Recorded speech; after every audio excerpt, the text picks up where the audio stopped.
From Hollywood, it's time now for... Johnny Dollar. I have a call for you from Hartford. Go ahead, please. Johnny? Right here. Connors at Paramount Adjusters. Say, what was this wire, Johnny? You serious about denying liability to Mrs. Henderson? I sure am. I think it'll bring the whole thing out in the open. This is pretty serious. Have you got any concrete evidence death wasn't accidental? Jim, I have a copy of the coroner's inquest. Concrete evidence that Mrs. Henderson lied under oath. She said her husband was drinking the morning he died. Everybody here believed he was a little crocked when he fell out that hotel window. I've got proof that he didn't have a drink that morning. What proof? No bottle in his room. No bottle brought there. Nothing. What do you say? Don't make a move, kiddo. I'll get the first plane.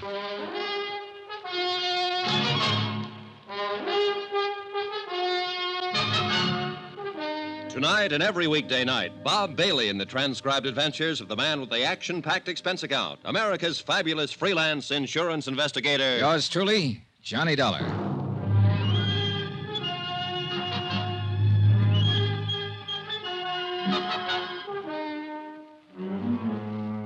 Expense account submitted by Special Investigator Johnny Dollar to Paramount Insurance Adjusters, Hartford, Connecticut. The following is an accounting of expenditures during my investigation of the Henderson matter. Sheriff Holton agreed that there was enough of a doubt about the circumstances prior to George Henderson's accidental death to warrant an official re-examination of all the facts. He promised me the police would start an immediate investigation.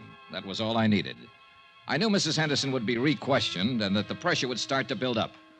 14 hours later, when Tim Connors arrived in Culver, I had some pressure of my own. Well, Johnny, what? Well, the best thing we can do now is move in. Deny liability on the grounds that the accident is not proved. I suppose Mrs. Henderson sues us. All right, let her. Then the burden of proving that her husband's death was accidental would be on her. Look, Tim, contrary to her testimony under oath, Henderson didn't have a drink that morning he died. All right, she made a mistake. He had a heart attack, got dizzy, and tumbled out of the window. He wasn't drunk. Oh, don't talk nonsense, Tim. Listen to me. Mrs. Henderson was ready for the coroner's jury a couple of days ago, and she was ready for my questions when I saw her yesterday. The only one she wasn't ready for was you a few days ago when you phoned her long distance. You said she hung up on you. Well, she half apologized to me for that, but it was because she couldn't think of anything to say. Well, maybe you're right. But suppose he did die accidentally, and suppose it is a just insurance claim. I tell you it isn't. And the fact that she made a mistake testifying about him having a drink and... Hey, Johnny, do you have anything else? 3 things: instinct, experience, and statistics. Pauline Henderson's a young woman. She married a wealthy older man. With him out of the way, she has all his money and all her youth. All right, I'm going to phone the company as soon as I can find a phone. Tell him I'm working for evidence, and the best way to get it is to bring Mrs. Henderson out in the open. File a complaint against her. What charge? Suspected murder. Oh, no, Johnny, that'd get us in all kinds of trouble. Remember the drink, Tim. Henderson didn't have the drink. Now, we'll have to have more than that. I'm sorry, Johnny. All right, I'll get you more.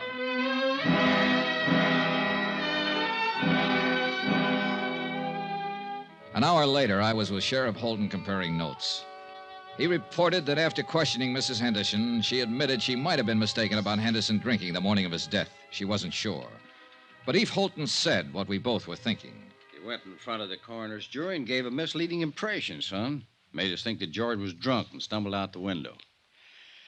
Well, we better find out who helped her pull this off. Sheriff Holton had every man in his office working on the case by then.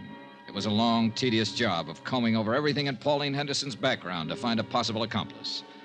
About 5 in the afternoon, I drove to the Henderson ranch with Holton. Mrs. Henderson was out, but we interviewed one of the servants. That's right, sir. Once or twice a week. Uh-huh. You know where she drove to on these trips? I have no idea. Mrs. Henderson get up early in the morning, be gone all day. How do you know she went out of town? Well, she generally take a small suitcase with her, change her clothes. You don't take those when you're visiting a friend in town, do you? Tell us what car she'd use on these trips. A Cadillac. Always come back covered with mud and ice. Always have to be washed up.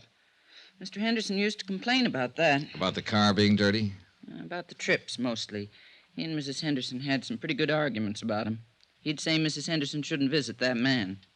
What man? Just that man. I never knew who it was they argued about. You've known Mrs. Henderson quite a long time, huh? Yes, sir. Knew her when she was a little girl, when she first came here. Saw her grow up, go away to school, go away to Europe, come back a little more grown up and a little different every time. Were you surprised when Mr. Henderson married her? Well, no. Well, yes, guess I was. Because she was so much younger? Not that so much. I mean, well, Mr. Henderson, he had something about the plains and cattle and mountains about him. When he moved, it was as big as all them things. Mrs. Henderson was different. She didn't fit in here? Is that what you're trying to say? I think she fit. Not like him, though. Before they were married, they were sort of like good friends. I mean, they'd ride horses and go hunting and laugh and talk about different things. Mrs. Henderson, she traveled Europe, saw so many things and places in the world. She fit here, but then she didn't belong here. I feel awful about Mr. Henderson's being dead. If there was anything wrong with the way he died, I'd like it to be fixed. Mrs. Henderson will probably fire me for talking like this, but I don't care. This house isn't the same no more.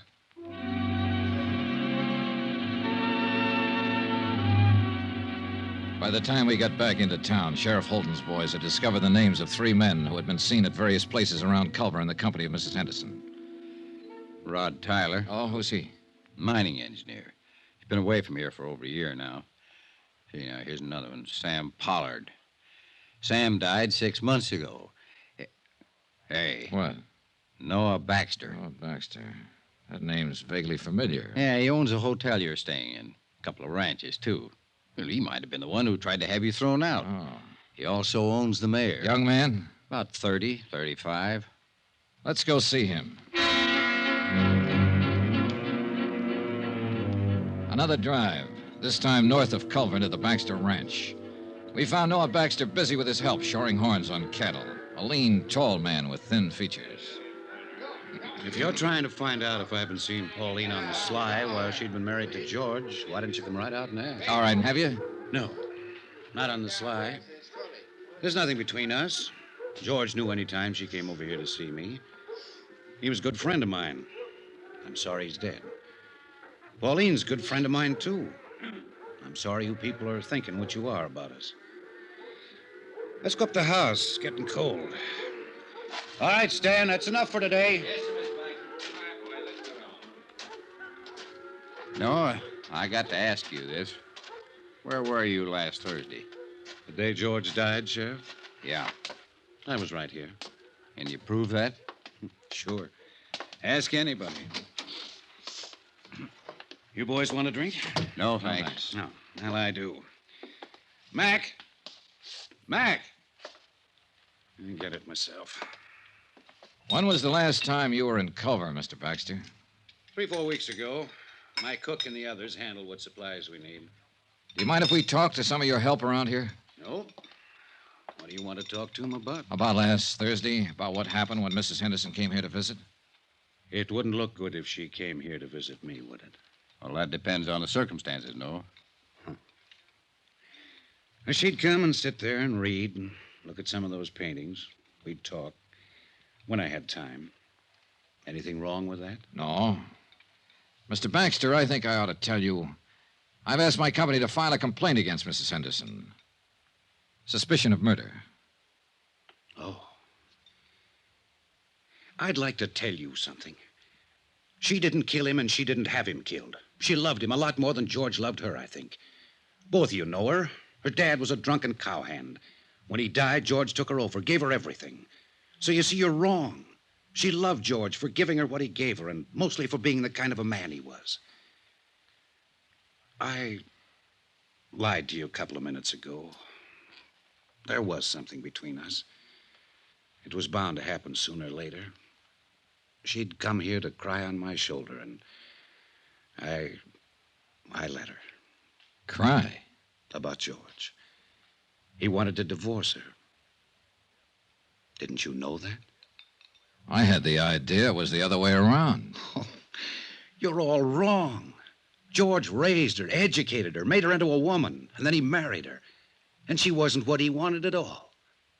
You know who George wanted to marry? Mattie Knickerbocker, the schoolmarm. Go on. Oh, there was nothing between George and Mattie, but there would have been if he'd lived. What about you and Mrs. Henderson? Yeah.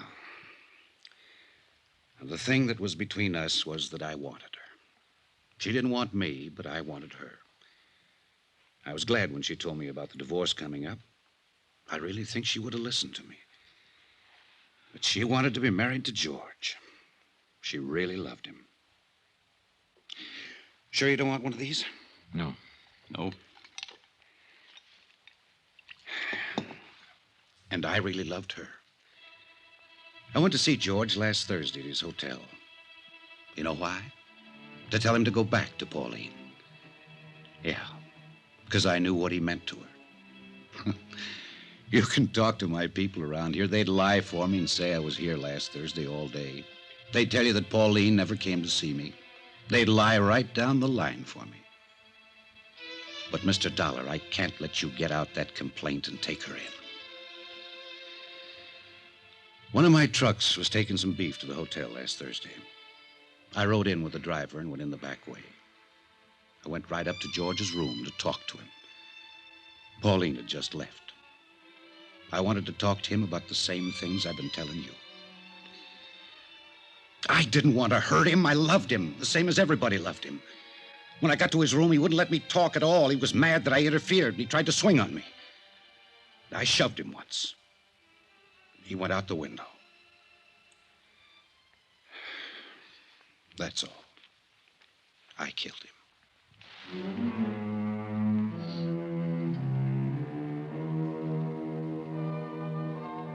Expense account item 8, $58.15, hotel and food while in Culver, Montana.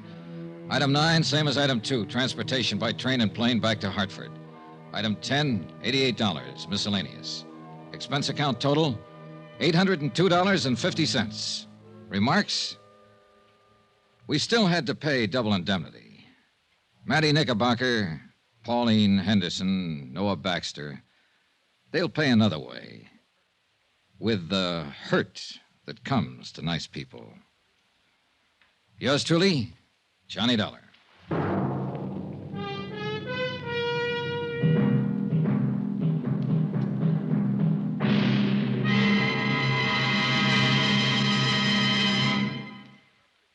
Remember, there'll be another exciting story beginning next Monday night. Next week, a real mystery, complete with plenty of action, a beautiful blonde, and a killer lurking in the shadows. Join us, won't you? Yours truly, Johnny Dollar.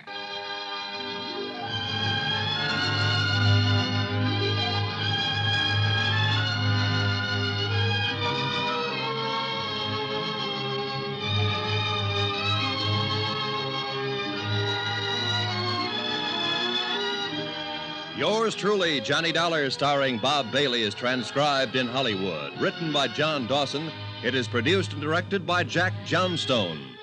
Heard in this week's cast were Lillian Baeff, Irene Tedrow, D.J. Thompson, Herb Ellis, Marvin Miller, Forrest Lewis, Bob Bruce, and Russ Thorson. Musical supervision by Amerigo Marino. Be sure to join us on Monday night, same time and station, for another exciting story of yours truly, Johnny Dollar. This is Roy Rowan speaking.